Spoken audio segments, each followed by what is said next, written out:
बोलणं ऐकलं. माझ्या मते आपल्या काही पत्रकार मंडळी आहेत या ठिकाणी, त्यांची मुलाखत मी पाहिली. त्यावेळेस त्यांनी मुलाखतीत सांगितलं की 2.5-3 वर्ष आमचे कोरोना काळात गेले आणि पुढची 2.5 वर्ष आमच्या अविश्वासात गेले. मला सांगा, तुम्हाला जर आम्ही संधी दिली होती, या शहराने संधी दिली होती, या जनतेने संधी दिली होती, या जनतेसाठी जर तुम्ही 5 वर्षात साधं एक काम करू शकला नाही आणि आम्ही जो काही निधी आणणार त्या निधीमध्ये स्वतःचा स्वार्थ पूर्ण होत नाही तोपर्यंत तुम्ही कामं सुरू होऊन दिली नाही. आम्हाला ही सगळी कामं हे पालिकेवरनं पीडब्ल्यूडी एजन्सीकडे घेऊन जावं लागली. हे दुर्दैव या श्रीगोंदा शहराचं झालेलं आहे. आज श्रीगोंद्याचा विस्तार होत चाललेला आहे. आज अनेक जण म्हणतात, म्हणजे यांचीच सत्ता होती, हेच म्हणतात धुळीचं शहर झाले, हेच मास्क घालून फिरतात. मला कधी कधी प्रश्न वाटतो की धुळीच्या भीतीने मास्क घालून फिरतात का स्वतःचा वास कोणाला जाईल म्हणून मास्क घालून फिरतात, याचं कुठेतरी आता आत्मपरीक्षण आपल्याला करावं लागणार आहे. म्हणजे कुठे घेऊन चाललात आमच्या तरुण पिढीला? 9 कोटीची एक क्रीडांगण मोठं त्या ठिकाणी उभं राहणार आहे. हे राहत असताना आम्ही कोणताही गाजावाजा यासाठी करत नाही, कारण पुढच्यांना विकास दिसत नाही. पुढच्यांना फक्त मलाही दिसते की काय आहे, कोणतं काम आहे. काम आल्यानंतर तिथं फक्त कामावर होतात की आपल्याला त्यात काय मिळणार आहे, माझ्या वाट्याला काय येतंय, जनतेला काय येतंय याच्यात रस नाही. हे इतकी वाईट उदाहरणं या शहराने पाहिलेली आहेत, इतके वाईट कामं या शहराने पाहिलेली आहेत. म्हणजे आम्ही सुद्धा अडचणीचा काळ पाहिला आणि अडचणीचा काळ असताना मी ज्यावेळेस घोडेगाव रस्त्याने जायचो त्या ठिकाणचे डिवायडर जर कोणी पाहिले नसतील तर एकदा पाहून या. यांच्याच कार्यकाळात झालेले आहे.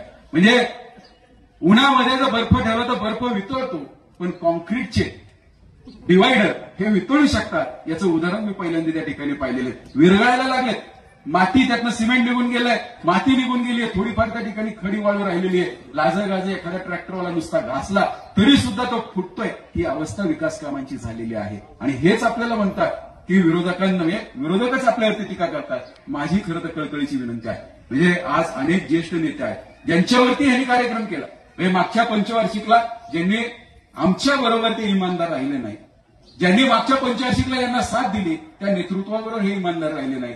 आपल्याला श्रीगोंद्याच्या जनतेला हे सांगून द्यावं लागेल, जर हे नेते मंडळींबरोबर इमानदार राहत नसेल तर जनतेबरोबर कधी इमानदार राहणार आहेत, या प्रश्नाचं उत्तर प्रत्येक जनतेला आपल्याला विचारावं लागणार आहे. रस्त्याचं काम झालं. या रस्त्याचं जे टेंडर होत असताना हे टेंडर आदरणीय बबनदादाच्या माध्यमातूनच ते टेंडर हे त्यांच्या माध्यमातूनच गेलं. ज्या एजन्सीला गेलं त्या एजन्सीला आदरणीय दादा असतील, त्यावेळेस अण्णा पण या गोष्टी प्रक्रियेमध्ये अण्णांचं बी थोडंफार हे राहायचं, लक्ष असायचं श्रीगोंदा नगरपालिकेच्या कामकाजावर. या ठिकाणी ते जे टेंडर झालं हे टेंडर 2016-17ला साधारणतः ते झालं. त्यावेळेस मी नगराध्यक्ष होतो, मी बबनदादाच्याच पार्टीमध्ये होतो. त्यावेळेस काम करत असताना या ठिकाणी आपण जर पाहिलं तर देवीचं मंदिर ते शनी चौक हे काम ठेकेदार जे होते वाबळे यांनी ते येळपाण्याचे यांचे कार्यकर्ते बबनदादाचे सतीशराव धावडे म्हणून त्यांना हे काम दिलं खाली भरावा करण्याचं ते. आणि ते काम त्यांना दिल्यानंतर त्या रस्त्याची अवस्था काय झाली ते यांनी त्यांच्या कार्यकर्त्याला दिलं आणि ते बिल काढायला सुद्धा यांचाच प्रेशर असायचा. यांचा कार्यकर्ता जगवायचा म्हणून यांनी ते काम त्याला दिलं. त्याची काय अवस्था आहे आज आपण पाहत आहे.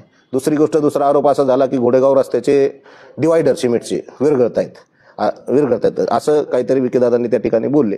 तर मी सांगू इच्छितो की विकीदादा ते सुद्धा काम आदरणीय आपल्याच शेजारी, मी आता माझ्या लक्षात आलं की ते जे ठेकेदार आहेत ते ठेकेदार आपल्या रॅलीमध्ये होते, तेच आपल्या डाव्या बाजूला उभे आहेत आदरणीय दोबोले साहेब, त्यांनीच ते काम केलं. त्यांना विचारा कशामुळे विरघळत आहेत आणि का विरघळले हे त्यांना विचारलं तर ते तुम्हाला चांगल्या पद्धतीने तुमचे कार्यकर्ते सांगतील.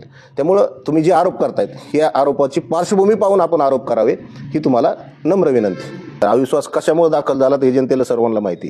या ठिकाणी श्रीगोंदा नगरपालिकेमध्ये काम करत असताना शुभांगी पोटे नगराध्यक्ष, मी गटनेता म्हणून काम करत होतो.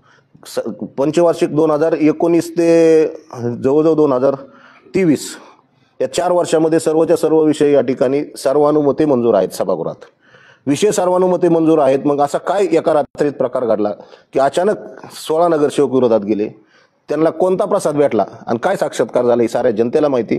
कोणी इथं डोकं लावलं, कोणी नगरसेवकांना पैसे दिले, कोणी यांना प्रवृत्त केलं. शुभांगी पोटेंच्या विरोधात जायला 5 नगरसेवक माझ्याच बरोबर निवडून आलेले ते कसे तिकडं शिंदे सेनेत गेले, पद काढण्यासाठी कोणी प्रयत्न केले हे सर्व जनतेला माहिती आहे. तशा सर्व मागच्या बातम्या आपण उचकून पाहिल्या तर निश्चितपणे त्याच्यातून या गोष्टीचा उलगडा होईल.